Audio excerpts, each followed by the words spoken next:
ಮೈಸೂರಿನಲ್ಲಿ ಈಗ ದಸರಾ ಸಂಭ್ರಮ ಮನೆ ಮಾಡಿದೆ. ದಸರಾನ ನೋಡಬೇಕು ಅಂತಂದ್ರೆ ಎಲ್ಲರೂ ಮೈಸೂರಿಗೆ ಹೋಗಬೇಕು. ಆ ರೀತಿಯ ಹಬ್ಬದ ವಾತಾವರಣ ಈಗ ಅಲ್ಲಿ ನಿರ್ಮಾಣವಾಗಿದೆ.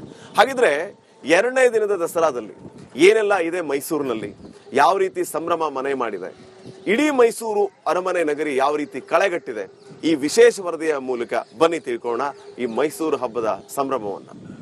ನಾಡಹಬ್ಬ ಮೈಸೂರು ದಸರಾ ಎರಡನೇ ದಿನಕ್ಕೆ ಕಾಲಿಟ್ಟಿದೆ. ಇವತ್ತು ಕೂಡ ಸಾಂಸ್ಕೃತಿಕ ನಗರಿ ಮೈಸೂರಿನಲ್ಲೂ ಕೂಡ ಸಾಕಷ್ಟು ಕಾರ್ಯಕ್ರಮ ನಡೆದಿದೆ. ಇವತ್ತು ಬೆಳಿಗ್ಗೆ ಮೈಸೂರಿನ ಅರಮನೆಯಲ್ಲಿ ಮಹಿಳೆಯರಿಗೆ ರಂಗೋಲಿ ಕಾರ್ಯಕ್ರಮ ಆಯೋಜನೆ ಮಾಡಲಾಗಿತ್ತು. ಸುಮಾರು 150ಕ್ಕೂ ಹೆಚ್ಚು ಮಹಿಳೆಯರು ರಂಗೋಲಿ ಬಿಡುವಂತಹ ಸ್ಪರ್ಧೆಯಲ್ಲಿ ಭಾಗಿಯಾಗಿದ್ರು. ಸಾಕಷ್ಟು ಉತ್ಸಾಹದಿಂದ ಈ ಒಂದು ರಂಗೋಲಿ ಸ್ಪರ್ಧೆಯಲ್ಲಿ ಭಾಗಿಯಾಗಿದ್ರು. ಇನ್ನು ಕೇಕ್ ಪ್ರದರ್ಶನ ಕೂಡ ಈ ಬಾರಿ ಆಯೋಜನೆ ಮಾಡಲಾಗಿದೆ. ನಗರದ ಅರಸು ಬೋರ್ಡಿಂಗ್ ಶಾಲೆ ಆವರಣದಲ್ಲಿ ಕೇಕ್ ಪ್ರದರ್ಶನ ಕೂಡ ನಡೀತಾ ಇತ್ತು. ಕೇಕ್ ಪ್ರದರ್ಶನ ಕೂಡ ಈ ಬಾರಿ ವಿಶೇಷ ಅಂತಂದ್ರೆ ಮೈಸೂರು ಅರಮನೆ ಇರ್ಬೋದು, ಮೈಸೂರು ಮಹಾರಾಜರ ಫೋಟೋಸ್ಗಳಿರ್ಬೋದು, ಜೊತೆಗೆ ಮುಂದಿನ ಸಲವೂ ಕೂಡ ನಮ್ಮದೇ ಕಪ್ ಅಂತ ಹೇಳಿ ಒಂದು RCBಯ ಕಪ್ಪನ್ನು ಕೂಡ ಬೃಹತ್ ಕೇಕ್ ಮೂಲಕವಾಗಿ ಬಾರಿ ಆ ಒಂದು ಪ್ರದರ್ಶನ ಮಾಡಲಾಗಿದೆ. ಇದಕ್ಕೂ ಕೂಡ ಸಾಕಷ್ಟು ಸಂಖ್ಯೆಯಲ್ಲಿ ಕೂಡ ಪ್ರವಾಸಿಗರು ಬರ್ತಾ ಇದ್ದಾರೆ. ಇನ್ನು ಉಳಿದಂತೆ ಮೈಸೂರಿನ ವಿಂಟೇಜ್ ಪ್ರದರ್ಶನ ಕೂಡ ನಡೀತಾ ಇದೆ. ವಿಂಟೇಜ್ ಕಾರ್ಗಳ ಪ್ರದರ್ಶನ ಕೂಡ ನಡೀತಾ ಇದೆ. ಅಲ್ಲೂ ಕೂಡ ಹಳೆಯ ಕಾರ್ಗಳನ್ನ ಪ್ರದರ್ಶನಕ್ಕೆ ಇಡಲಾಗಿದೆ. ಹಳೆಯ ಮರ್ಸಿಡೀಸ್ ಬೆಲ್ಸ್ ಕಾರ್ಗಳಿರ್ಬೋದು, ಹಳೆಯ ದ್ವಿಚಕ್ರ ವಾಹನ ಮತ್ತು 4 ಚಕ್ರದ ಕಾರ್ಗಳಿರ್ಬೋದು, ಈ ರೀತಿಯ ವಾಹನಗಳನ್ನು ಕೂಡ ಈಗಾಗಲೇ ಪ್ರದರ್ಶನಕ್ಕೆ ಇಡಲಾಗಿದೆ. ಇನ್ನು ಮಹಿಳಾ ದಸರಾ ಕೂಡ ಈಗಾಗಲೇ ಚಾಲನೆ ಸಿಕ್ಕಿದೆ. ಮೈಸೂರಿನ JK ಮೈದಾನದಲ್ಲಿ ಇವತ್ತು ಮಹಿಳಾ ದಸರಾಗೆ ಚಾಲನೆ ಸಿಕ್ಕಿರುವಂತದ್ದು ಬಹಳ ಪ್ರಮುಖವಾಗಿ ಸಚಿವೆ ಲಕ್ಷ್ಮೀ ಹೆಬ್ಬಾಳ್ಕರ್ ಅವರು ಆ ಒಂದು ಮಹಿಳಾ ದಸರಾಗೆ ಚಾಲನೆ ಕೊಟ್ಟಿದ್ದಾರೆ. ಅಲ್ಲೂ ಕೂಡ ಸಾಕಷ್ಟು ಮಹಿಳೆಯರು ಕೂಡ ಇವತ್ತು ದಸರಾದಲ್ಲಿ ಭಾಗಿಯಾಗಿದ್ರು. ಖುದ್ದು ಲಕ್ಷ್ಮೀ ಹೆಬ್ಬಾಳ್ಕರ್ ಅವರು ಆ ಒಂದು ಮಹಿಳಾ ದಸರಾನ ಉದ್ಘಾಟನೆ ಮಾಡಿದ್ರು. ಇಲ್ಲಿಂದ ಸುಮಾರು 4 ದಿನಗಳ ಕಾಲ ಮಹಿಳಾ ದಸರಾ ಕೂಡ ನಡೆಯುತ್ತೆ. ಇಲ್ಲ ಅದನ್ನು ಹೊರತುಪಡಿಸಿದ್ರೆ ಮೈಸೂರಿನ ಕಲಾಮಂದಿರದಲ್ಲಿ ಇವತ್ತು ಮಕ್ಕಳ ದಸರಾಕ್ಕೆ ಸಚಿವ ಮಧು ಬಂಗಾರಪ್ಪ ಅವರು ಕೂಡ ಚಾಲನೆ ಕೊಟ್ಟಿದ್ದಾರೆ. ಮಕ್ಕಳು ಕೂಡ ಇವತ್ತು ಸಾಕಷ್ಟು ಸಂತೋಷ ಸಂಭ್ರಮದಿಂದ ಮಕ್ಕಳ ದಸರಾ ಭಾಗಿಯಾಗಿದ್ದಾರೆ. ಉಳಿದಂತೆ ಇವತ್ತು ಸಂಜೆ ಕೂಡ ಯುವ ದಸರಾ ಕೂಡ ಚಾಲನೆ ಸಿಗ್ತಾ ಇದೆ. ಅರ್ಜುನ್ ಜನ್ಯ ಅವರು ಇವತ್ತು ಸ್ಯಾಂಡಲ್ವುಡ್ ಲೈಟ್ಸ್ ನಡೆಸ್ಕೊಡ್ತಾ ಇದ್ದಾರೆ. ಇದರ ಸೇರಿದಂತೆ ಪ್ರಖ್ಯಾತ ಬಾಲಿವುಡ್ ನಟರು ಕೂಡ ನಾಳೆಯಿಂದ ಸುಮಾರು 5 ದಿನಗಳ ಕಾಲ ಯುವ ದಸರಾ ನಡೀತಾರೆ. ಸೊ ಹೀಗಾಗಿ ಇಡೀ ಮೈಸೂರು ಪ್ರವಾಸಿಗರಿಂದ ತುಂಬಿ ತುಳ್ಕಾಡ್ತಾ ಇರುವಂಥದ್ದು. ಒಂದು ಕಡೆ ವಿದ್ಯುತ್ ದೀಪ ಅಲಂಕಾರ, ಮತ್ತೊಂದು ಕಡೆ ಪ್ರವಾಸಿಗರು ಸಾಕಷ್ಟು ಸಂಖ್ಯೆಯಲ್ಲಿ ವಿವಿಧ ಸ್ಥಳಗಳಿಗೆ ಭೇಟಿಯನ್ನು ಕೊಡ್ತಾ ಇದ್ದಾರೆ. ಸೊ ಈ ಮೂಲಕವಾಗಿ ಮೈಸೂರು ದಸರಾ ದಿನ ಕಳೆದಂತೆ ಸಾಕಷ್ಟು ರಂಗು ಪಡೆದುಕೊಳ್ತಾ ಇದೆ. ಕ್ಯಾಮರಾ ಪರ್ಸನ್ ಸಚಿನ್ ಜೊತೆಗೆ ವಿನೋದ್ ಪಡವಾರಳ್ಳಿ, ರಿಪಬ್ಲಿಕ್ ಕನ್ನಡ, ಮೈಸೂರು. ಮೈಸೂರಿನಲ್ಲಿ ಈಗ ದಸರಾ ಸಂಭ್ರಮ ಮನೆ ಮಾಡಿದೆ. ದಸರಾನ ನೋಡಬೇಕು ಅಂತಂದ್ರೆ ಎಲ್ಲರೂ ಮೈಸೂರಿಗೆ ಹೋಗಬೇಕು. ಆ ರೀತಿಯ ಹಬ್ಬದ ವಾತಾವರಣ ಈಗ ಅಲ್ಲಿ ನಿರ್ಮಾಣವಾಗಿದೆ.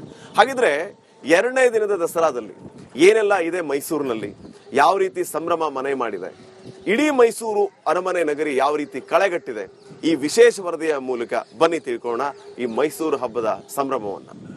ನಾಡಹಬ್ಬ ಮೈಸೂರು ದಸರಾ ಎರಡನೇ ದಿನಕ್ಕೆ ಕಾಲಿಟ್ಟಿದೆ.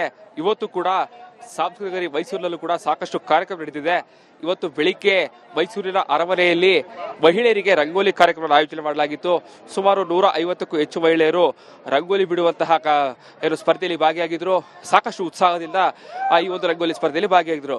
ಇನ್ನು ಕೇಕ್ ಪ್ರದರ್ಶನ ಕೂಡ ಈ ಬಾರಿ ಆಯೋಜನೆ ಮಾಡಲಾಗಿದೆ. ನಗರದ ಅರಸು ಬೋರ್ಡಿಂಗ್ ಶಾಲೆ ಆವರಣದಲ್ಲಿ ಕೇಕ್ ಪ್ರದರ್ಶನ ಕೂಡ ನಡೀತಾ ಇತ್ತು.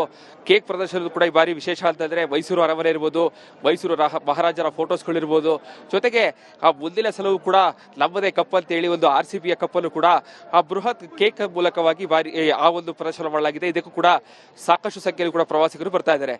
ಇನ್ನು ಉಳಿದಂತೆ ಮೈಸೂರಿನ ವಿಂಟೇಜ್ ಪ್ರದರ್ಶನ ಕೂಡ ನಡೀತಾ ಇದೆ. ವಿಂಟೇಜ್ ಕಾರ್ಗಳ ಪ್ರದರ್ಶನ ಕೂಡ ನಡೀತಾ ಇದೆ. ಅಲ್ಲೂ ಕೂಡ ಹಳೆಯ ಕಾರ್ಗಳನ್ನ ಪ್ರದರ್ಶನಕ್ಕೆ ಇಡಲಾಗಿದೆ. ಹಳೆಯ ಮರ್ಸಿಡೀಸ್ ಬೆಲ್ಸ್ ಕಾರ್ಗಳಿರ್ಬೋದು, ಹಳೆಯ ದ್ವಿಚಕ್ರ ವಾಹನ ಮತ್ತು 4 ಚಕ್ರದ ಕಾರ್ಗಳಿರ್ಬೋದು, ಈ ರೀತಿಯ ವಾಹನಗಳನ್ನು ಕೂಡ ಈಗಾಗಲೇ ಪ್ರದರ್ಶನಕ್ಕೆ ಇಡಲಾಗಿದೆ. ಇನ್ನು ಮಹಿಳಾ ದಸರಾ ಕೂಡ ಈಗಾಗಲೇ ಚಾಲನೆ ಸಿಕ್ಕಿದೆ. ಮೈಸೂರಿನ JK ಮೈದಾನದಲ್ಲಿ ಇವತ್ತು ಮಹಿಳಾ ದಸರಾಗೆ ಚಾಲನೆ ಸಿಕ್ಕಿರುವಂತದ್ದು ಬಹಳ ಪ್ರಮುಖವಾಗಿ ಸಚಿವೆ ಲಕ್ಷ್ಮೀ ಹೆಬ್ಬಾಳ್ಕರ್ ಅವರು ಆ ಒಂದು ಮಹಿಳಾ ದಸರಾಗೆ ಚಾಲನೆ ಕೊಟ್ಟಿದ್ದಾರೆ. ಅಲ್ಲೂ ಕೂಡ ಸಾಕಷ್ಟು ಮಹಿಳೆಯರು ಕೂಡ ಇವತ್ತು ದಸರಾದಲ್ಲಿ ಭಾಗಿಯಾಗಿದ್ರು. ಖುದ್ದು ಲಕ್ಷ್ಮೀ ಹೆಬ್ಬಾಳ್ಕರ್ ಅವರು ಆ ಒಂದು ಮಹಿಳಾ ದಸರಾನ ಉದ್ಘಾಟನೆ ಮಾಡಿದ್ರು. ಇಲ್ಲಿಂದ ಸುಮಾರು 4 ದಿನಗಳ ಕಾಲ ಮಹಿಳಾ ದಸರಾ ಕೂಡ ನಡೆಯುತ್ತೆ. ಇಲ್ಲ ಅದನ್ನು ಹೊರತುಪಡಿಸಿದ್ರೆ ಮೈಸೂರಿನ ಕಲಾಮಂದಿರದಲ್ಲಿ ಇವತ್ತು ಮಕ್ಕಳ ದಸರಾಕ್ಕೆ ಸಚಿವ ಮಧು ಬಂಗಾರಪ್ಪ ಅವರು ಕೂಡ ಚಾಲನೆ ಕೊಟ್ಟಿದ್ದಾರೆ. ಮಕ್ಕಳು ಕೂಡ ಇವತ್ತು ಸಾಕಷ್ಟು ಸಂತೋಷ ಸಂಭ್ರಮದಿಂದ ಮಕ್ಕಳ ದಸರಾ ಭಾಗಿಯಾಗಿದ್ದಾರೆ. ಉಳಿದಂತೆ ಇವತ್ತು ಸಂಜೆ ಕೂಡ ಯುವ ದಸರಾ ಕೂಡ ಚಾಲನೆ ಸಿಗ್ತಾ ಇದೆ. ಅರ್ಜುನ್ ಜನ್ಯ ಅವರು ಇವತ್ತು ಸ್ಯಾಂಡಲ್ವುಡ್ ಲೈಟ್ಸ್ ನಡೆಸ್ಕೊಡ್ತಾ ಇದ್ದಾರೆ. ಇದರ ಸೇರಿದಂತೆ ಪ್ರಖ್ಯಾತ ಬಾಲಿವುಡ್ ನಟರು ಕೂಡ ನಾಳೆಯಿಂದ ಸುಮಾರು 5 ದಿನಗಳ ಕಾಲ ಯುವ ದಸರಾ ನಡೀತಾರೆ. ಸೊ ಹೀಗಾಗಿ ಇಡೀ ಮೈಸೂರು ಪ್ರವಾಸಿಗರಿಂದ ತುಂಬಿ ತುಳ್ಕಾಡ್ತಾ ಇರುವಂತದ್ದು. ಒಂದು ಕಡೆ ವಿದ್ಯುತ್ ದೀಪ ಅಲಂಕಾರ, ಮತ್ತೊಂದು ಕಡೆ ಪ್ರವಾಸಿಗರು ಸಾಕಷ್ಟು ಸಂಖ್ಯೆಯಲ್ಲಿ ವಿವಿಧ ಸ್ಥಳಗಳಿಗೆ ಭೇಟಿಯನ್ನು ಕೊಡ್ತಾ ಇದ್ದಾರೆ. ಸೊ ಈ ಮೂಲಕವಾಗಿ ಮೈಸೂರು ದಸರಾ ದಿನ ಕಳೆದಂತೆ ಸಾಕಷ್ಟು ರಂಗು ಪಡೆದುಕೊಳ್ತಾ ಇದೆ. ಕ್ಯಾಮರಾ ಪರ್ಸನ್ ಸಚಿನ್ ಜೊತೆಗೆ ವಿನೋದ್ ಪಡವಾರಳ್ಳಿ, ರಿಪಬ್ಲಿಕ್ ಕನ್ನಡ, ಮೈಸೂರು. ಮೈಸೂರಿನಲ್ಲಿ ಈಗ ದಸರಾ ಸಂಭ್ರಮ ಮನೆ ಮಾಡಿದೆ. ದಸರಾನ ನೋಡಬೇಕು ಅಂತಂದ್ರೆ ಎಲ್ಲರೂ ಮೈಸೂರಿಗೆ ಹೋಗ್ಬೇಕು. ಆ ರೀತಿಯ ಹಬ್ಬದ ವಾತಾವರಣ ಈಗ ಅಲ್ಲಿ ನಿರ್ಮಾಣವಾಗಿದೆ. ಹಾಗಿದ್ರೆ ಎರಡನೇ ದಿನದ ದಸರಾದಲ್ಲಿ ಏನೆಲ್ಲ ಇದೆ ಮೈಸೂರಿನಲ್ಲಿ, ಯಾವ ರೀತಿ ಸಂಭ್ರಮ ಮನೆ ಮಾಡಿದೆ, ಇಡೀ ಮೈಸೂರು ಅರಮನೆ ನಗರಿ ಯಾವ ರೀತಿ ಕಳೆಗಟ್ಟಿದೆ, ಈ ವಿಶೇಷ ವರದಿಯ ಮೂಲಕ ಬನ್ನಿ ತಿಳ್ಕೋಣ ಈ ಮೈಸೂರು ಹಬ್ಬದ ಸಂಭ್ರಮವನ್ನ. ನಾಡಹಬ್ಬ ಮೈಸೂರು ದಸರಾ ಎರಡನೇ ದಿನಕ್ಕೆ ಕಾಲಿಟ್ಟಿದೆ. ಇವತ್ತು ಕೂಡ ಸಾಂಸ್ಕೃತಿಕ ನಗರಿ ಮೈಸೂರಿನಲ್ಲೂ ಕೂಡ ಸಾಕಷ್ಟು ಕಾರ್ಯಕ್ರಮ ನಡೆದಿದೆ. ಇವತ್ತು ಬೆಳಿಗ್ಗೆ ಮೈಸೂರಿನ ಅರಮನೆಯಲ್ಲಿ ಮಹಿಳೆಯರಿಗೆ ರಂಗೋಲಿ ಕಾರ್ಯಕ್ರಮ ಆಯೋಜನೆ ಮಾಡಲಾಗಿತ್ತು. ಸುಮಾರು 150ಕ್ಕೂ ಹೆಚ್ಚು ಮಹಿಳೆಯರು ರಂಗೋಲಿ ಬಿಡುವಂತಹ ಸ್ಪರ್ಧೆಯಲ್ಲಿ ಭಾಗಿಯಾಗಿದ್ರು. ಸಾಕಷ್ಟು ಉತ್ಸಾಹದಿಂದ ಈ ಒಂದು ರಂಗೋಲಿ ಸ್ಪರ್ಧೆಯಲ್ಲಿ ಭಾಗಿಯಾಗಿದ್ರು. ಇನ್ನು ಕೇಕ್ ಪ್ರದರ್ಶನ ಕೂಡ ಈ ಬಾರಿ ಆಯೋಜನೆ ಮಾಡಲಾಗಿದೆ. ನಗರದ ಅರಸು ಬೋರ್ಡಿಂಗ್ ಶಾಲೆ ಆವರಣದಲ್ಲಿ ಕೇಕ್ ಪ್ರದರ್ಶನ ಕೂಡ ನಡೀತಾ ಇತ್ತು. ಕೇಕ್ ಪ್ರದರ್ಶನ ಕೂಡ ಈ ಬಾರಿ ವಿಶೇಷ ಅಂತಂದ್ರೆ ಮೈಸೂರು ಅರಮನೆ ಇರ್ಬೋದು, ಮೈಸೂರು ಮಹಾರಾಜರ ಫೋಟೋಸ್ಗಳಿರ್ಬೋದು, ಜೊತೆಗೆ ಮುಂದಿನ ಸಲವೂ ಕೂಡ ನಮ್ಮದೇ ಕಪ್ ಅಂತ ಹೇಳಿ ಒಂದು RCBಯ ಕಪ್ಪನ್ನು ಕೂಡ ಬೃಹತ್ ಕೇಕ್ ಮೂಲಕವಾಗಿ ಬಾರಿ ಆ ಒಂದು ಪ್ರದರ್ಶನ ಮಾಡಲಾಗಿದೆ. ಇದಕ್ಕೂ ಕೂಡ ಸಾಕಷ್ಟು ಸಂಖ್ಯೆಯಲ್ಲಿ ಕೂಡ ಪ್ರವಾಸಿಗರು ಬರ್ತಾ ಇದ್ದಾರೆ. ಇನ್ನು ಉಳಿದಂತೆ ಮೈಸೂರಿನ ವಿಂಟೇಜ್ ಪ್ರದರ್ಶನ ಕೂಡ ನಡೀತಾ ಇದೆ. ವಿಂಟೇಜ್ ಕಾರ್ಗಳ ಪ್ರದರ್ಶನ ಕೂಡ ನಡೀತಾ ಇದೆ. ಅಲ್ಲೂ ಕೂಡ ಹಳೆಯ ಕಾರ್ಗಳನ್ನ ಪ್ರದರ್ಶನಕ್ಕೆ ಇಡಲಾಗಿದೆ. ಹಳೆಯ ಮರ್ಸಿಡೀಸ್ ಬೆಂಜ್ ಕಾರ್ಗಳಿರ್ಬೋದು, ಹಳೆಯ ದ್ವಿಚಕ್ರ ವಾಹನ ಮತ್ತು 4 ಚಕ್ರದ ಕಾರ್ಗಳಿರ್ಬೋದು, ಈ ರೀತಿಯ ವಾಹನಗಳನ್ನು ಕೂಡ ಈಗಾಗಲೇ ಪ್ರದರ್ಶನಕ್ಕೆ ಇಡಲಾಗಿದೆ. ಇನ್ನು ಮಹಿಳಾ ದಸರಾಕ್ಕೂ ಕೂಡ ಈಗಾಗಲೇ ಚಾಲನೆ ಸಿಕ್ಕಿದೆ. ಮೈಸೂರಿನ JK ಮೈದಾನದಲ್ಲಿ ಇವತ್ತು ಮಹಿಳಾ ದಸರಾಗೆ ಚಾಲನೆ ಸಿಕ್ಕಿರುವಂತದ್ದು. ಬಹಳ ಪ್ರಮುಖವಾಗಿ ಸಚಿವೆ ಲಕ್ಷ್ಮೀ ಹೆಬ್ಬಾಳ್ಕರ್ ಅವರು ಆ ಒಂದು ಮಹಿಳಾ ದಸರಾಗೆ ಚಾಲನೆ ಕೊಟ್ಟಿದ್ದಾರೆ. ಅಲ್ಲೂ ಕೂಡ ಸಾಕಷ್ಟು ಮಹಿಳೆಯರು ಕೂಡ ಇವತ್ತು ದಸರಾದಲ್ಲಿ ಭಾಗಿಯಾಗಿದ್ರು. ಖುದ್ದು ಲಕ್ಷ್ಮೀ ಹೆಬ್ಬಾಳ್ಕರ್ ಅವರು ಆ ಒಂದು ಮಹಿಳಾ ದಸರಾ ಉದ್ಘಾಟನೆ ಮಾಡಿದ್ರು. ಇಲ್ಲಿಂದ ಸುಮಾರು 4 ದಿನಗಳ ಕಾಲ ಮಹಿಳಾ ದಸರಾ ಕೂಡ ನಡೆಯುತ್ತೆ. ಇಲ್ಲ ಅದನ್ನು ಹೊರತುಪಡಿಸಿದ್ರೆ ಮೈಸೂರಿನ ಕಲಾಮಂದಿರದಲ್ಲಿ ಇವತ್ತು ಮಕ್ಕಳ ದಸರಾಕ್ಕೆ ಸಚಿವ ಮಧು ಬಂಗಾರಪ್ಪ ಅವರು ಕೂಡ ಚಾಲನೆ ಕೊಟ್ಟಿದ್ದಾರೆ. ಮಕ್ಕಳು ಕೂಡ ಇವತ್ತು ಸಾಕಷ್ಟು ಸಂತೋಷ ಸಂಭ್ರಮದಿಂದ ಮಕ್ಕಳ ದಸರಾ ಭಾಗಿಯಾಗಿದ್ದಾರೆ.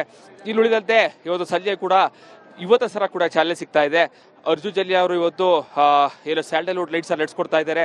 ಇದರ ಸೇರಿದಂತೆ ಪ್ರಖ್ಯಾತ ಬಾಲಿವುಡ್ ನಟರು ಕೂಡ ನಾಳೆಯಿಂದ ಸುಮಾರು 5 ದಿನಗಳ ಕಾಲ ಯುವ ದಸರಾ ನಡೀತಾರೆ. ಸೊ ಹೀಗಾಗಿ ಇಡೀ ಮೈಸೂರು ಪ್ರವಾಸಿಗರಿಂದ ತುಂಬಿ ತುಳ್ಕಾಡ್ತಾ ಇರುವಂತದ್ದು. ಒಂದು ಕಡೆ ವಿದ್ಯುತ್ ದೀಪ ಅಲಂಕಾರ, ಮತ್ತೊಂದು ಕಡೆ ಪ್ರವಾಸಿಗರು ಸಾಕಷ್ಟು ಸಂಖ್ಯೆಯಲ್ಲಿ ವಿವಿಧ ಸ್ಥಳಗಳಿಗೆ ಭೇಟಿಯನ್ನು ಕೊಡ್ತಾ ಇದ್ದಾರೆ. ಸೊ ಈ ಮೂಲಕವಾಗಿ ಮೈಸೂರು ದಸರಾ ದಿನ ಕಳೆದಂತೆ ಸಾಕಷ್ಟು ರಂಗು ಪಡೆದುಕೊಳ್ತಾ ಇದೆ.